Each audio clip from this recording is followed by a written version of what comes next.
మరిన్ని వీడియోల కోసం సబ్స్క్రైబ్ చేసుకోండి. అదేవిధంగా పక్కనే ఉన్న బెల్ ఐకాన్ క్లిక్ చేసి వీడియో నోటిఫికేషన్స్ని పొందండి.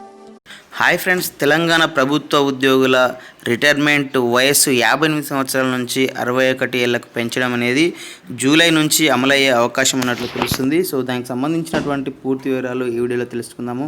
సో ఫ్రెండ్స్, ఇక్కడ మనకు చూడొచ్చు 61 ఏళ్లకు రిటైర్మెంట్ అని చెప్పేసి మనకు హెడ్డింగ్ అనేది ఇవ్వడం జరిగింది.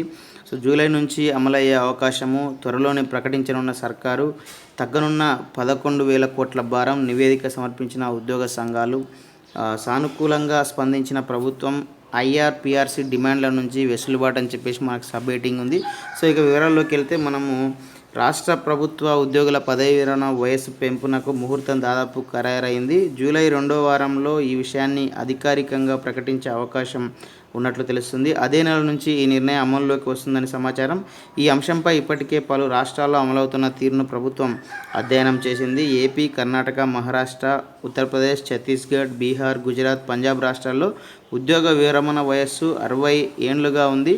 దీంతో తెలంగాణలో 61 ఏండ్లు చేసేందుకు ప్రభుత్వం సిద్ధమైంది. అసెంబ్లీ ఎన్నికల సందర్భంగా టీఆర్ఎస్ తన ఎన్నికల మేనిఫెస్టోలో ఈ హామీ అనేది ఇచ్చింది. ఇప్పటికే దీనిపై నిర్ణయం తీసుకోవాల్సి ఉండగా పలు కారణాలతో వాయిదా పడుతూ వస్తుంది. దాదాపు 2 ఏళ్లు కావస్తున్న పీఆర్సీ నివేదిక ప్రభుత్వానికి ఇంకా అందలేదు. ప్రస్తుతం రాష్ట్ర ఆర్థిక పరిస్థితుల నేపథ్యంలో ఖజానా మీద పదవీ విరమణ భారం పడే అవకాశం ఉంది. సో కాబట్టి పదవీ విరమణ వయస్సును పెంచడమే ఉత్తమమని ప్రభుత్వం భావిస్తుంది. అధికారిక ప్రకటన వెలువడితే వెంటనే అది అమలులోకి వచ్చే అవకాశం ఉందని ఉద్యోగులు అభిప్రాయపడుతున్నారు. పదవీ విరమణ వయస్సు పెంపు, పీఆర్సీ అంశాల్లో ఉద్యోగ సంఘాలు లెక్కలేసి ప్రభుత్వానికి నివేదిక సమర్పించాయి. సో ఈ ఏడాది నుంచి 2023 వరకు పదవీ విరమణ చేసే ఉద్యోగులు వారికి చెల్లించాల్సిన రిటైర్మెంట్ బెనిఫిట్స్ వంటి వివరాలన్నింటినీ అందులో పేర్కొన్నాయి. ఈ 3 ఏళ్ల కాలంలో పదవీ విరమణ పెంపుతో ప్రభుత్వ ఖజానాకు 11,725 కోట్లు మిగులుతాయని, ఆర్థిక భారం ఉండదని వివరించాయి. ఇప్పుడున్న పరిస్థితుల్లో ప్రభుత్వానికి కూడా ఇది ఆర్థికంగా ఉపశమనం కలిగించే అంశమే. కరోనా కలవరం నేపథ్యంలో పీఆర్సీ, ఐఆర్ వంటి డిమాండ్ల జోలికి వెళ్లకుండా పదవీ విరమణ వయస్సు పెంపుపై నిర్ణయం తీసుకుంటే ఉద్యోగుల్లో అసంతృప్తిని తగ్గించగలుగుతామని ప్రభుత్వానికి మరి సంఘాల నేతలు విన్నవించినట్టు తెలుస్తుంది. ఎన్నికల తర్వాత ఉద్యోగులకు రెగ్యులర్గా వచ్చే డిఏ తప్ప ఎలాంటి ప్రయోజనాలు అందలేదని అంటున్నారు. రిటైర్మెంట్పై నిర్ణయం తీసుకోవాల్సిన సమయం ఇదేనని సూచిస్తున్నారు. ఈ 3 ఏళ్లు పదవీ విరమణ చేసేవారికి 14,781 కోట్లు చెల్లించాల్సి వస్తుంది.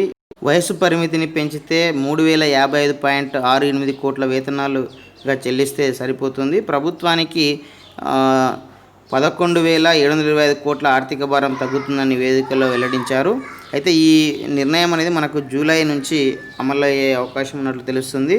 పదవీ విరమణ పెంపును జూలై నుంచి అమల్లోకి తీసుకురావాలని ప్రభుత్వం నిర్ణయం తీసుకున్నట్టు తెలుస్తుంది. 3 నెలల వేతనాల్లో కోత పెట్టిన సర్కారు జూన్ నుంచి పూర్తి జీతం ఇస్తున్నట్లు ప్రకటించింది. వేతనాల్లో కోత పెట్టడంపై ఉద్యోగ సంఘాల్లో తీవ్ర అసంతృప్తి ఉంది. ఇలాంటి సమయంలో పదవీ విరమణ వయస్సు పెంపు నిర్ణయం తీసుకుంటే పరిస్థితి చల్లబడుతుందని సంఘాల నేతలు ప్రభుత్వానికి నచ్చజెప్పినట్లు తెలుస్తుంది.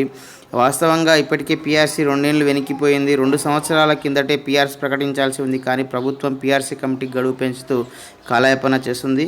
పదవీ విరమణ వయస్సును పెంచితే రిటైర్మెంట్కు దగ్గరగా ఉన్న వారికి పీఆర్సీ కలిసి రానుంది. దీంతో ఉద్యోగుల్లో కొంత సానుకూలంగా మారుతుందని చెప్పేసి మనకి ఇక్కడ భావిస్తున్నారు.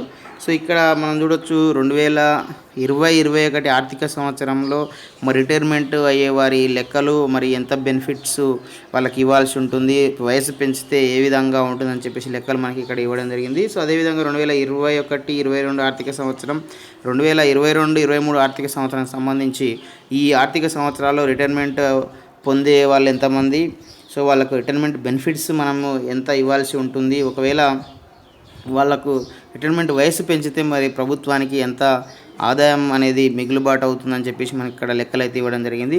సో ఇది ఫ్రెండ్స్, మొత్తంగా మరి తెలంగాణ ప్రభుత్వ ఉద్యోగుల రిటైర్మెంట్ వయసు అనేది 58 సంవత్సరాల నుంచి 61 సంవత్సరాలకు పెంచడం అనేది జూలై నెలలో అమలయ్యే అవకాశం ఉన్నట్లయితే మనకి ఇక్కడ పేర్కొనడం జరిగింది. సో కానీ మరి ఐఆర్ అదేవిధంగా పీఆర్సీకి సంబంధించినటువంటి విషయాల జోలికైతే ఇప్పుడున్న పరిస్థితులలో వెళ్ళే పరిస్థితి కనిపించట్లేదు. సో మరి దానికి బదులుగా ఈ రిటైర్మెంట్ ఏజ్ని పెంచడం అనేది తీసుకొస్తే ఉద్యోగులకు కొంత మేలు జరిగే అవకాశం ఉందని ప్రభుత్వం భావిస్తున్నట్లయితే దీన్ని బట్టి అర్థమవుతుంది. సో ఇది ఫ్రెండ్స్ మరి తెలంగాణ ప్రభుత్వ ఉద్యోగుల రిటైర్మెంట్ ఏజ్కి సంబంధించినటువంటి అప్డేట్ సమాచారము. సో ఈ వీడియో మీకు నచ్చితే లైక్ చేయండి, షేర్ చేయండి. ఇలాంటి ఎడ్యుకేషనల్, ఎంప్లాయ్మెంట్, టెక్నాలజీ సంబంధించిన పొందడం కోసం మన యొక్క యూట్యూబ్ ఛానల్ వెంకట్ బిటీని సబ్స్క్రైబ్ చేసుకోండి. Okay friends, thanks for watching this video. Bye, have a nice day.